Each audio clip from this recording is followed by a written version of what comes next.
औज़ु बिल्लाहि मिनश्शैतानिर्रजीम बिस्मिल्लाहिर्रहमानिर्रहीम। अस्सलामु अलैकुम मेरे प्यारे भाई और बहनों, उम्मीद करता हूँ कि आप सब लोग खैरियत से होंगे।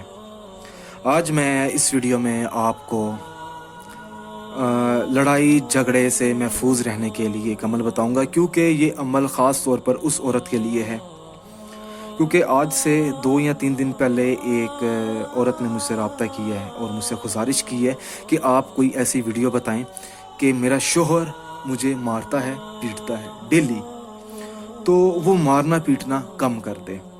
तो उस मकसद में कामयाब होने के लिए ये अमल ख़ास तौर पर उस औरत के लिए है। अच्छा जी, आपने करना ये है कि क्योंकि ये बहुत ख़ास अमल है। ये जो आप चीज़ देख रहे हैं मेरे हाथ में, ये हिरन की खाल है, ओरिजिनल। आपने इसका टुकड़ा लेना है, छोटा सा टुकड़ा हो, क्योंकि इसमें 3 से 4 टुकड़े निकल आएंगे। अच्छा जी, आपने एक टुकड़ा ले लिया। उस टुकड़े की बैक साइड पर आपने 4 मिर्च, काली मिर्च के दाने लेने हैं, सिर्फ 4, ज़्यादा नहीं लेने आपने।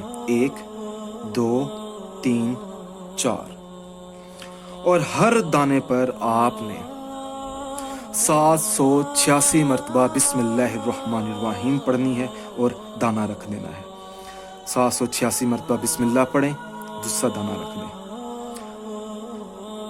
तीसरे दाने पर 786 मरतबा बिस्मिल्लाह पढ़ें, दाना रख दें।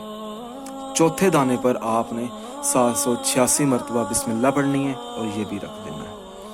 उसके बाद आपने अपना मतलूबा मकसद अपने जहन में रखना है कि आपका शोहर आपको ना मारे, ना पीटे। तो उस मकसद में कामयाब होने के लिए आपने अल्लाह पाक से दुआ करनी है। जब आप दुआ कर लेंगे तो आपने करना यह है कि इसका आपने एक तावीज़ की शक्ल में इसको आपने बना लेना है, ठीक है। चाहे वो आप स्टील में बना लें, चाहे वो आप चांदी का इस्तेमाल कर सकते हैं, तावीज़ जो उसका स्टील होता है। तो उसके बाद आपने वो अपने गले में भी डाल सकते हैं और अपने बाजू में भी बांध सकते हैं। जो बाजू का इस्तेमाल है वो दाएं बाजू में आपने डालना है तावीज़, यानी कि क्योंकि इसके ऊपर एक पढ़ाई हुई होगी। तो इंशाल्लाह ताला बिस्मिल्लाहिर्रहमानिर्रहीम की मदद से आपको अपने मतलूबा मकसद में कामयाबी मिलेगी। तो कोशिश ये करें जब आप पढ़ाई करें तो बिस्मिल्लाहिर्रहमानिर्रहीम मुकम्मल आपने पढ़नी है। कोई चीज़ ना समझ आए तो आप मुझे इस वीडियो के नीचे कमेंट करके पूछ सकते हैं, या आप मेरे व्हाट्सअप नंबर पर रब्ता कर सकते हैं। आपको इस वीडियो की डिस्क्रिप्शन में आपको व्हाट्सअप नंबर मिल जाएगा। जज़ाकल्लाह।